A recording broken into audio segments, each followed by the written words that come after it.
of those guys Okay. on his Well, you know what? I think I just want to say this. burning they should treat the people who attacked the Capitol. And that's a pretty good representation of the state of American politics right now. With us, let's bring in veteran pollster who oversaw that peaceful focus group made up of Democrats and Republicans, Frank Luntz. Also, we're going to be bringing in entrepreneur Mark Cuban. Thank you guys so much for being with us. Frank, I'll start with you since we showed the shouting and the back and forth. It's sort of the state of where we are right now. I've been wanting to start segments to talk about what happened in 2020. Why did it end up the way it did on Election Day? Where are we right now, Frank, from what you can tell? Well, I'm very grateful, Joe, that you are doing this because we really do. Before we can settle the past, we have to know exactly what happened and what contributed to it. I'm grateful that Mark Cuban is on because that's about the future. In the end, we have to look forward, not backward, but until we understand it, we will not be successful. And I got two pieces of polling data that I hope you can bring up. On election night, we surveyed the American people. We wanted to know who they thought was going to win.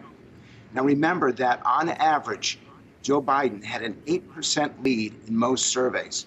And yet, on election night, we found 85% of Trump voters thinking their candidate was going to win, and only 65% of Biden voters thought they were going to win. So more people thought the guy who was losing was actually going to be successful. And that's the beginning of the problem. Donald Trump told his people that the election was rigged, that it was fraud, that they were going to win. And in fact, in the days that followed, he told them he won in a landslide, which wasn't true.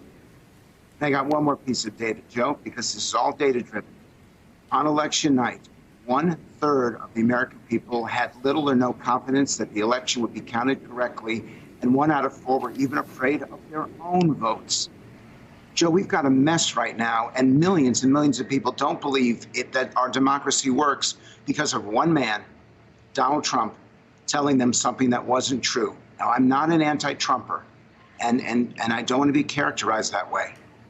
And I'm grateful that your show allows us to explore this really for the first time. But the reason why this is such a mess and why the number one issue in America today is actually not even COVID, it's fixing our democracy. The reason that exists is because Democrats don't trust the system, Republicans don't trust the system, nobody does. And we need to fix it. And people like Mark Cuban need to be involved because it's not going to come from the parties. It's not going to come from the pollsters. It's not going to come from the media people. I think it's got to come from the business community who understand accountability, personal responsibility, efficiency, and effectiveness. You know, Mark, one of the things that has really frustrated me over the past 20 years is everybody wants a Washington outsider. Everybody wants somebody who doesn't know how Washington works. Everybody wants somebody that's going to say, I've got all the answers. Come here. Follow me. And they got that in 2016 with Donald Trump. Somebody that seemed to have all the answers just didn't know how to get anything done. He didn't even know how to be a successful businessman if you look at the numbers through the year. So what is the key, Mark, as you see it from your seat, not only in business, but also holding a pretty darn good view of where American popular culture is right now? Leadership. It all comes down to leadership. There was a dearth over the past 4 years, and with Joe Biden first, and I know we're talking about business people and alternatives, but by leading and showing compassion, the ability to look forward rather than backwards, I think Joe Biden truly has an opportunity to fix a lot of the things that Frank was referring to. You know, I think the first step in doing that is not being dogmatic. One of the challenges that we've had traditionally, and I think that led to Donald Trump being elected, is the Democrats have their set of dogmatic issues that they stick to no matter what historically, and the Republicans, up until Donald Trump, did as well.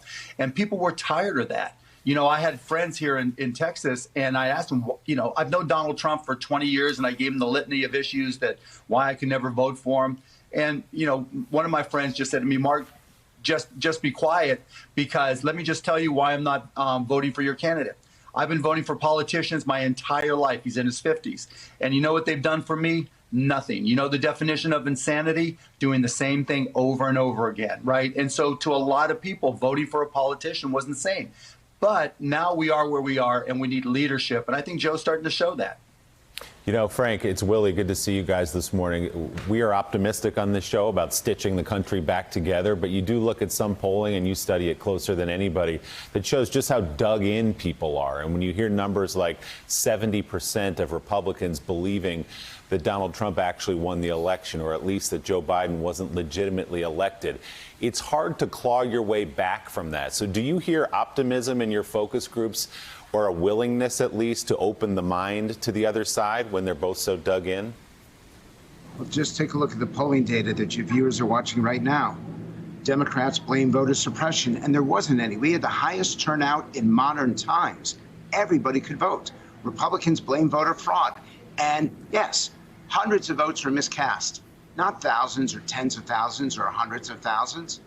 So both parties see a difference, even in the problems, even in why we are so divided. So no, I'm not optimistic. In fact, I'm very pessimistic. But the fact that you're willing to host this conversation says that at least we can begin to understand each other. If I could wave a magic wand, I would bring Fox viewers and CNN viewers and MSNBC viewers all together at one time to share this conversation. It's one of the reasons why I love sports and entertainment. The fact is, when people go to a Dallas Mavericks game and they see Mark on the sidelines going crazy, it doesn't matter whether you're a Republican. It doesn't matter whether you're a Democrat. You're both rooting for the same people. Willie, we're not rooting. We don't see the same country. We don't see the same problems. We certainly don't see the same solutions. And I don't see that common ground right now. And that's why I'm so pessimistic. Hey, thanks so much for watching our YouTube channel. You can follow up on today's top stories and breaking news, or catch up on your favorite MSNBC shows all in one place. Download the NBC News app today.